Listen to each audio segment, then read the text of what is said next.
civilized society, and the planet is getting hotter and hotter, but good luck finding a time management system that makes any room for engaging productively with your fellow citizens, with current events, or with the fate of the environment.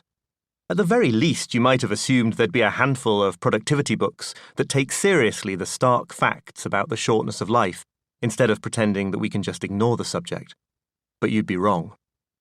So this book is an attempt to help redress the balance, to see if we can't discover, or recover, some ways of thinking about time that do justice to our real situation, to the outrageous brevity and shimmering possibilities of our 4,000 weeks. Life on the conveyor belt. In one sense, of course, nobody these days needs telling that there isn't enough time. We're obsessed with our overfilled inboxes and lengthening to-do lists, haunted by the guilty feeling that we ought to be getting more done, or different things done, or both. How could you be sure that people feel so busy?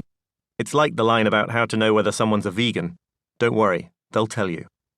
Surveys reliably show that we feel more pressed for time than ever before, yet in 2013, research by a team of Dutch academics raised the amusing possibility that such surveys may understate the scale of the busyness epidemic, because many people feel too busy to participate in surveys.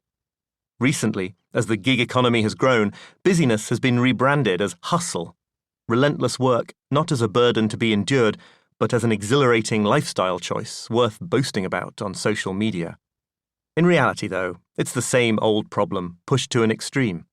The pressure to fit ever-increasing quantities of activity into a stubbornly non-increasing quantity of daily time. And yet, busyness is really only the beginning. Many other complaints, when you stop to think about them, are essentially complaints about our limited time. Take the daily battle against online distraction and the alarming sense that our attention spans have shriveled to such a degree that even those of us who were bookworms as children now struggle to make it through a paragraph without experiencing the urge to reach for our phones. What makes this so troubling, in the end, is that it represents a failure to make the best use of a small supply of time. You'd feel less self-loathing about wasting a morning on Facebook if the supply of mornings were inexhaustible. Or perhaps your problem isn't being too busy, but insufficiently busy, languishing in a dull job, or not employed at all. That's still a situation made far more distressing by the shortness of life, because you're using up your limited time in a way you'd rather not. Even some of the very worst aspects of our era, like our viciously hyper-partisan politics and terrorists radicalized via YouTube videos, can be explained in a roundabout way by the same underlying facts concerning life's brevity. It's because our time and attention are so limited, and therefore valuable, that social media companies are incentivized to grab as much of them as they can by any means necessary, which is why they show users material guaranteed to drive them into a rage, instead of the more boring and accurate stuff. Then there are all those timeless human dilemmas like whom to marry, whether to have children, and what kind of work to pursue. If we had thousands of years in which to live, all those would be far less agonizing, too, since there'd be sufficient time to spend decades trying out each kind of possible existence.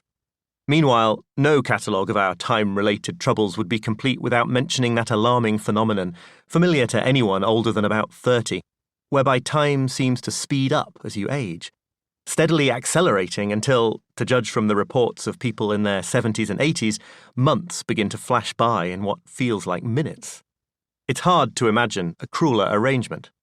Not only are our 4,000 weeks constantly running out, but the fewer of them we have left, the faster we seem to lose them.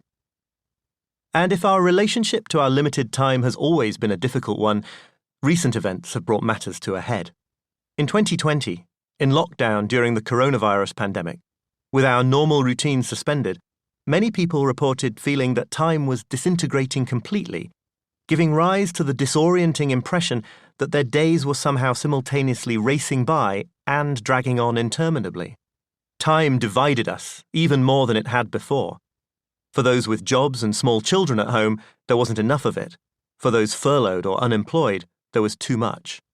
People found themselves working at strange hours, detached from the cycles of daytime and darkness, hunched over glowing laptops at home or risking their lives in hospitals and mail-order warehouses.